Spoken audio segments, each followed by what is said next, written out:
It's Chodesh Elul once again.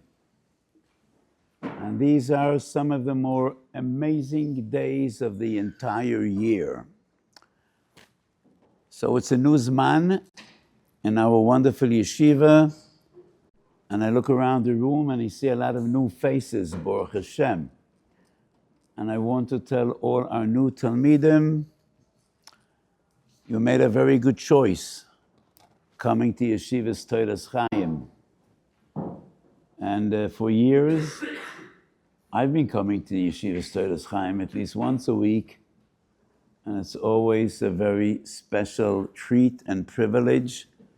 And my bracha to all of our new Talmidim, and not only to the new Talmidim, that you should take advantage of the days you have in this wonderful yeshiva b'Yerushalayim Yira Kodesh, and you should grow and come closer to HaKadosh Baruch Hu each and every day. So Chodesh Elul has many remozim. And the most famous of them all is the Pasuk, Ani ledoidi v'doidi li. That's a Pasuk in Shiur Shirim. And the Rishonim already bring this remez. It's in Kizvei Ari. The Bach brings it in Siman Tov Kuf Pei Aleph. So Elul is about coming closer to HaKadosh Baruch Hu. Elul is about Chuva. And I once said a moshel about Elul. Two people in the same little town came to the nugget of the town. You know what a nugget is? Rich person, and he was a tremendous Baal Chesed, a pillar of charity. And both asked for a $10,000 loan for 3 months. And Reuven and Shimon, each of them got a $10,000 loan. 3 months are almost up. Reuven calls his benefactor and he says, I apologize. I know that in 3 days' time, I need to give back the $10,000. I won't, because I don't have the money. And the reason I'm calling in advance, I don't want you to think for one moment that I am in denial, that I don't appreciate. I know I need to pay, but I'm sorry. I had plans, I made an effort, but in no way will I have the money. So please, could you give me an extension? Could we work out some payment system? I'll pay, sabisalach, every month, something. And he asks him, so what do you offer? What's your plan? How much could you give on a monthly basis? He says, 150 shekel. And he says, tell me, are you making fun of me? Are you out of your mind? In 3 days, you need to pay $10,000. You're offering 150 shekel a month. It's going to take me 10 years to get my money back. And he breaks down crying and he says, it's all I have. I promise if HaKadosh Baruch Hu will help, I'll be so happy to pay more. What should he say? This rich man has enough money. He's not in need. He says, okay, I appreciate you called in advance. I want to give you a bracha. HaKadosh Baruch Hu should bless you, and I hope I'll get my money back. Shimon doesn't call. Payday comes, payday goes. Ein kol ve'ein oina. So the nugget calls him on the phone, and he realizes Shimon hears his voice, puts down the receiver, he disconnects. So he says, I know where he davens in the morning, I'm going to go see him in shul. Comes into shul, he sees Shimon the other side. He goes down the fire escape, the emergency exit. Both are Balei Choiv, but only one of the two was a Ben Belial. Both owe the money. And he expects to get his money back from both. But there's a huge difference between Reuven and Shimon. Elul is before payday. Payday is Rosh Hashanah. That is the Yom Adin. And HaKadosh Baruch Hu gave us a matona Chodesh Elul. So in Chodesh Elul, we call out to HaKadosh Baruch Hu and say, Rabbeinu Shalom, we're not in denial. We know that in a short while, these are Yemei Adin v'Arachamim. Rosh Hashanah is payday, and we're calling in advance just to apologize and say, we hope, we'll do our best, but we don't believe that we'll really get there on Rosh Hashanah. And that is the difference between a person that does something in Elul and a person that does not. And then, when the person offers 150 shekel a month, which is a joke, and he sees that his benefactor is so generous, he says, okay, he dares to ask, could you forgo some of the money? Maybe, do I need to give it all back? And the Nugget says, you know what? I see you're really sincere. Give me 50%. L'cho Hashem atzedaka achosed ki atu seshalem leish kemaseu. Rashi writes, kemaseu kemiktsas maaseu. And HaKadosh Baruch Hu, when we're really sincere, we do Chuva, we come back, HaKadosh Baruch Hu says, you know what? Pay me some of it. So Elul, very special days. And Ashkenazim every day in Elul say, Perich Chov Zayin in Tehillim, L'Dovad Hashem Oide V'Yishi. And there are many different reasons and interpretations. What's the kesher between, out of 150 kapitlach in Tehillim, this specific one has something to do with Elul, with Tishrei, with Yemei Adin, Yemei Arachamim. So the Medrash says, Im tachna alay machane lo yiru libi. Im tokom alay melchama, bezois ani boteach. Bezois ani boteach, the Medrash says, zois ha-Torah odom ki yomus ba'oyel. And this machna and this melchama is not only about armies fighting each other, killing each other. It's about melchemes hayetza, everyone's personal melchama. So the Chovos HaLevavos tells a story about a military commander went out to battle, and he came home a hero, victorious. And when he comes home, there's a big parade. Thousands of people come out to applaud him, to thank him. And a chassid approaches this warrior and he says, my dear, you think you come back from a great war? You're coming back from a minor war. And the big one, you didn't even start yet. What's the big war? The war with your Yetzer Hara. And why is that the biggest battle? By the nature of wars, some wars are very short. We had a miraculous war in Eretz Yisrael, the 6-day war.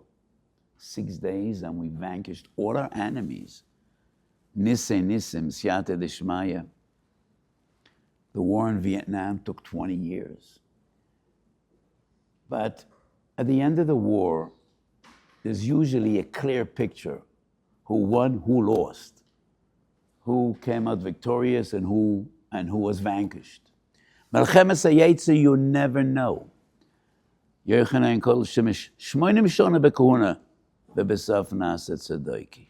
The Yetzer Hara never lets down his arms. He never surrenders. Va'ad yom moisoi techak aloi. So that is the big war.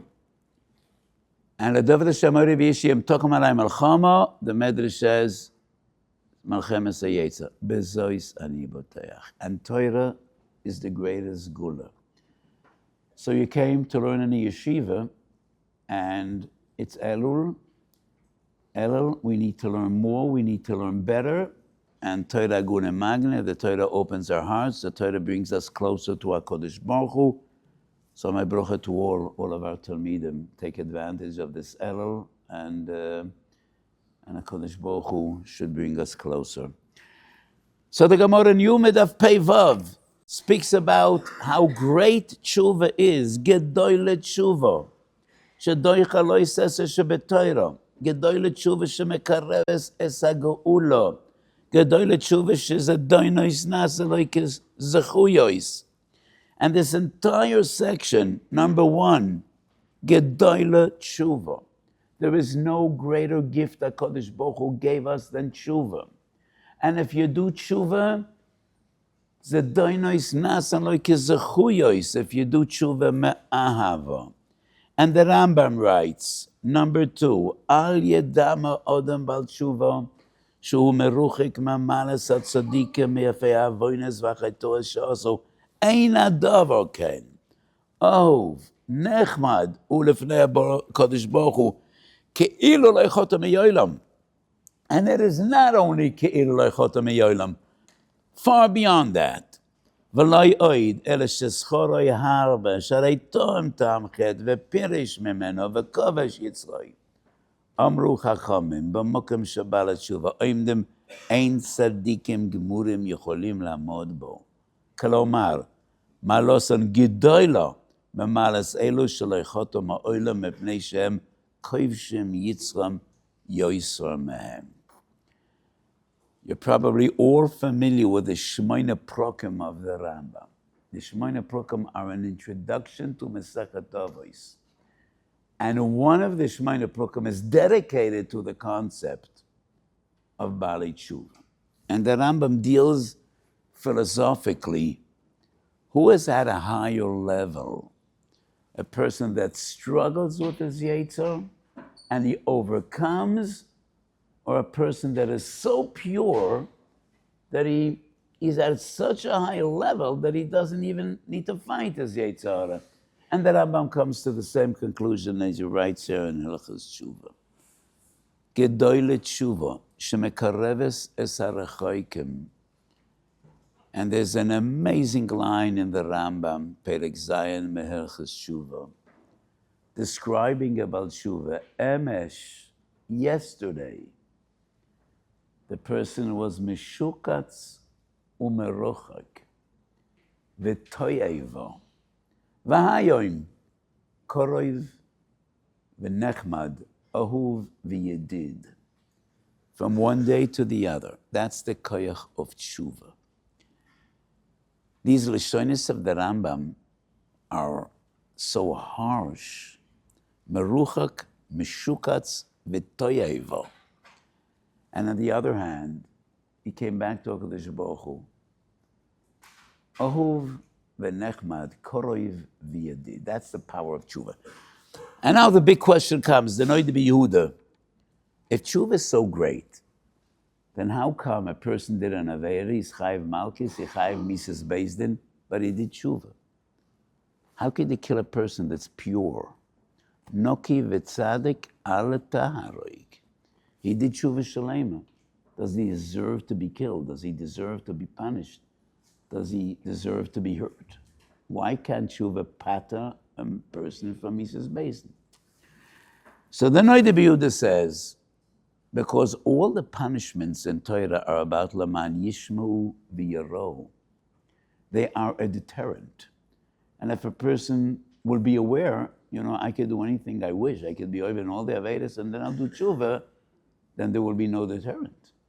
And that is why Beis Din cannot take into account tshuva at all. That's the Noida Yehuda. The Chido in many different sources. And these shiurim on Friday are brief shiurim.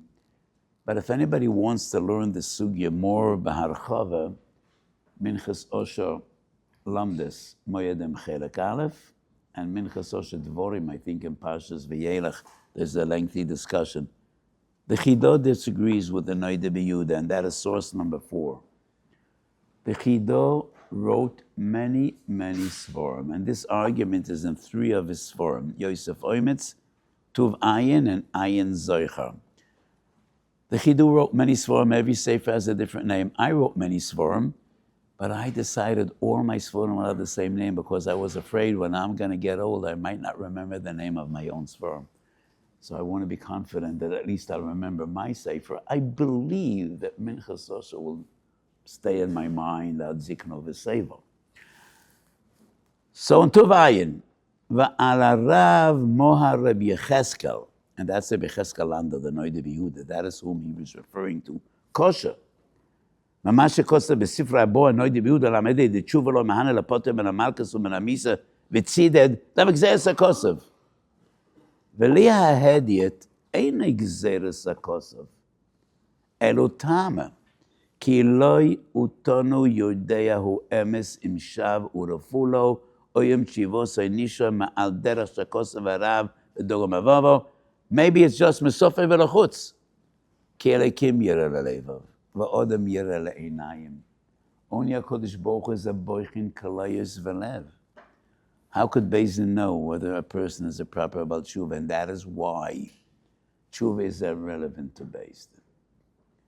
And I wonder, I think there are many halachas in which Beis Din is authorized to determine whether a person is serious or not.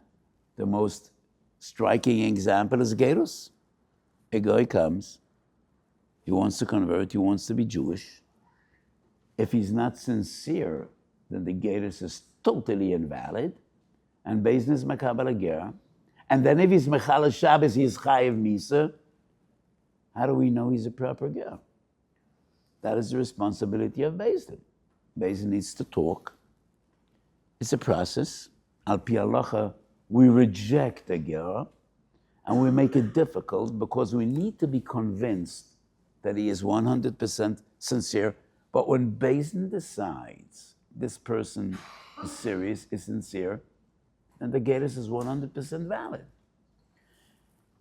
In Sanhedrin Daf Chof Hei, there's a lengthy discussion, and it's a Choshen Mishpat Simen Lamed Daled. If a person is over Avera, and he's posel Eidus, he's a Rosha, Al Toshes Rosha Eid.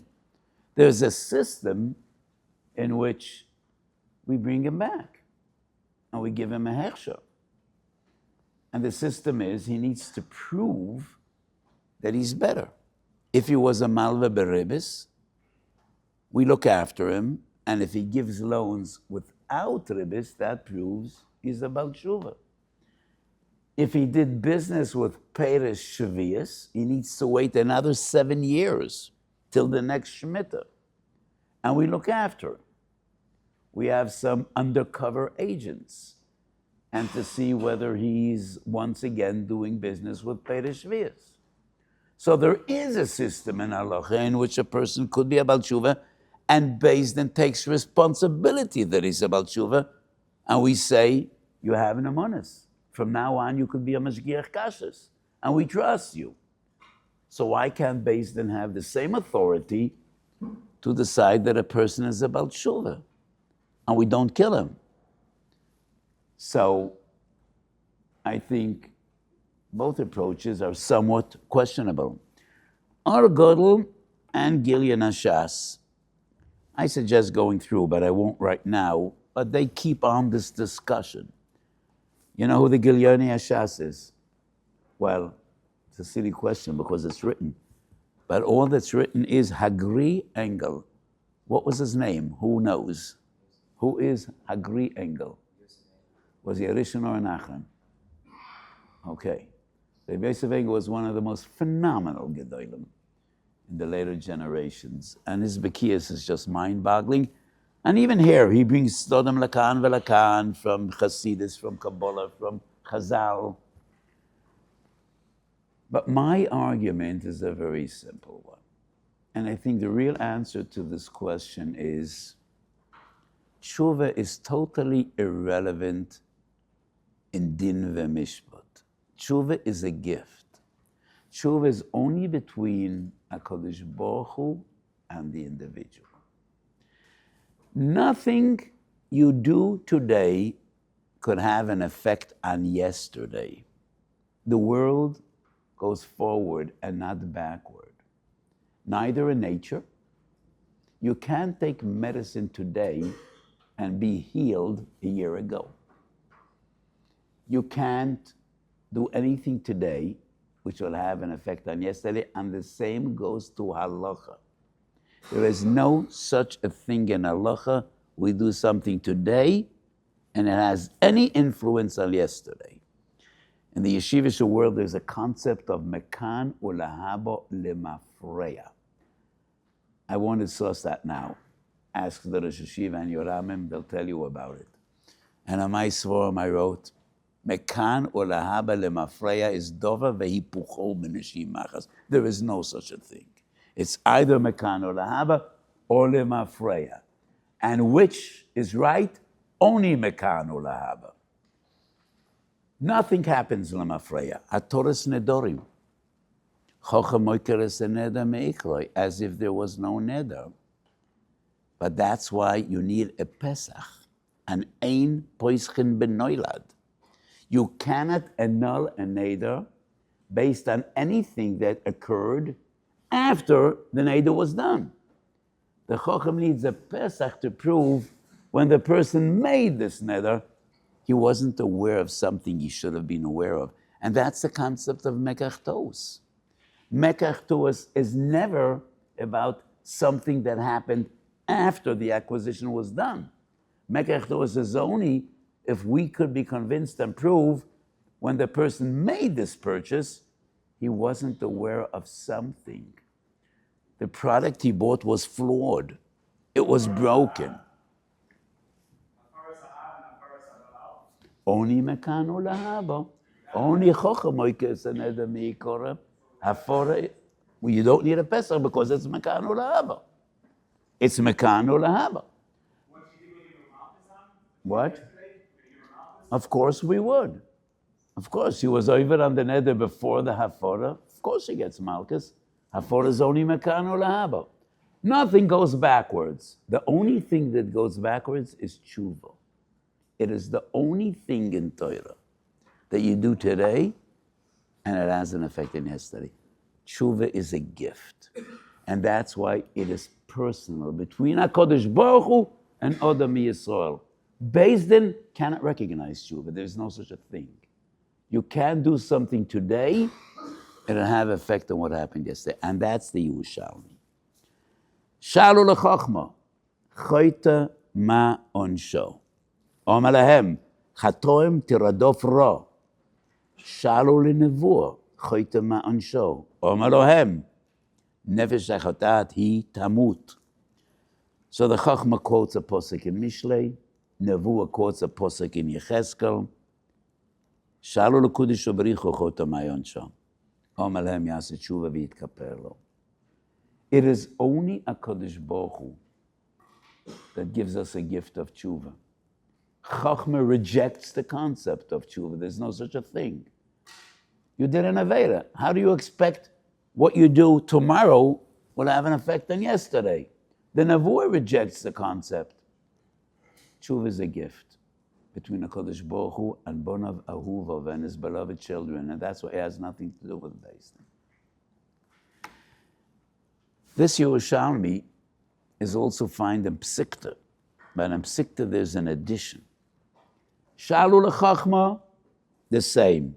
Chatoim teradofra. Shalu lenevuah, the same. Nefesh achadas. Shalu leTorah, choyta ma'on show. And the Torah says, yavi korban. You should bring a korban. Shalu lekadosh baruch hu, yaseh tshuva v'yichu paro. So in Psikta there's an addition. Chachma, Nevuah, Torah. Torah does offer some kind of a solution, which is a korban.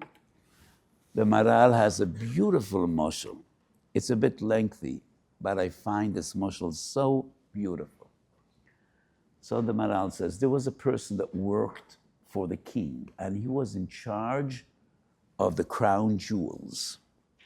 So in England, there's a museum. You see the crown jewels and all the billions of dollars of worth of gold and silver and jewels that the English monarchy collected in hundreds of years. And this person was in charge of the Oitzres HaMelech, and he saw a beautiful cup there. And he asked the king, could you give me this cup for one Shabbos? I would like to make Kiddush and Havdalah on this cup. Could I have it for one Shabbos? And the king says, it's not even personal to me. This is a Yerusha. This goes back many generations to the English kings and queens. I can't give it away. But he begged him, and the king says, you know what? I'll do something I'm not allowed to do, but be careful, because if this is broken, you could just imagine what's going to happen. And he says, I promise I'll take care of it. He makes Kiddush, and I think this man is a crazy man. You want a Goyish, a king's cup to make Kiddush. Did you do Tfilas Kalim? Okay, it's just borrowing, so it's not Chayiv in Tfilas Kalim. So anyway, he was so excited, he dropped the cup, and it was shattered. And the person is devastated. I prefer this happened by Havdalah, not by Kiddush. Please, let's give him a calm Shabbos, a beautiful Shabbos. He doesn't know what to do. So he goes to the wisest man in town. In every Yiddish shtetl, there was one chacham. Everybody came to ask him for eitzes. And he goes to the chacham and he asks him, what do I do? The king gave me this cup, and I know he shouldn't have, and I promised him he's going to get it back. What do I do? And the chacham tells him, I don't know what to say. I don't have any eitzah. I mean, you're a goner. I mean, your life is over. What could I say? However, I know one of the king's closest friends. He's a personal friend, and maybe it's kedai to ask him because he knows the king. So maybe he could give you an eitzah. How could you appease him? How could you ask for forgiveness?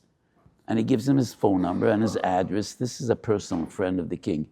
He turns to him and he becomes white and he says, I don't know what to say. I don't think the king could forgive you.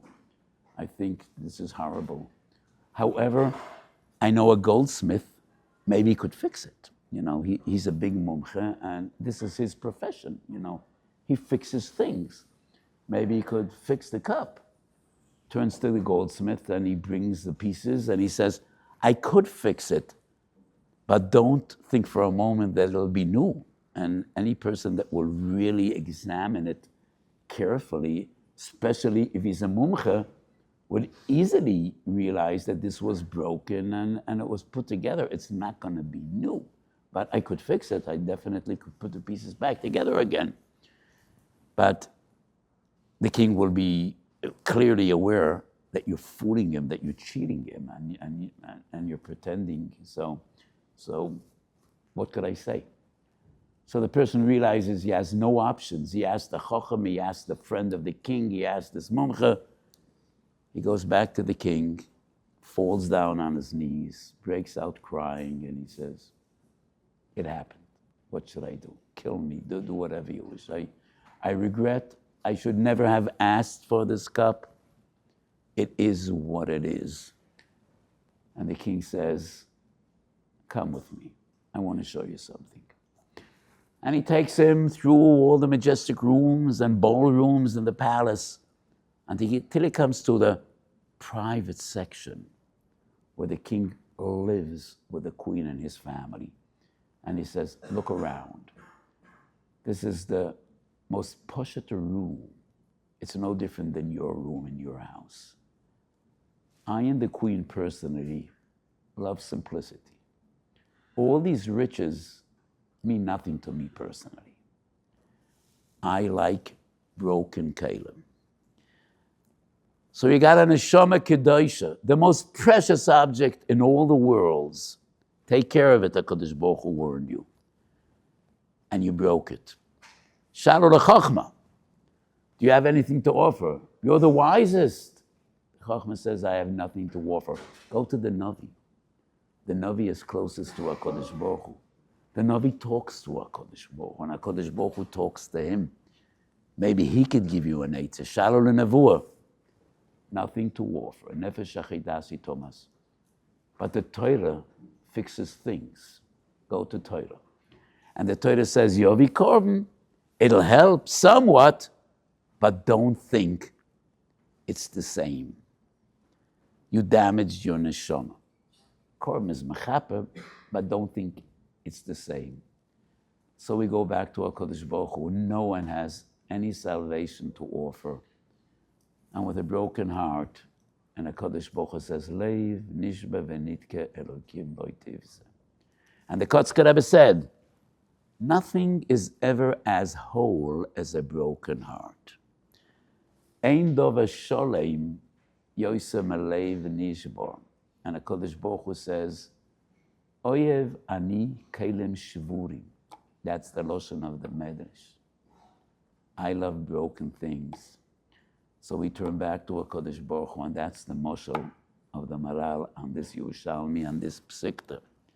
And that's this greatest gula in Yomim Neiroi. Leiv nishba v'nitkel. So Hasidim tell a story. And I usually tell this story right before Rosh Hashanah, but this time I'm going to tell it in the beginning of Elul.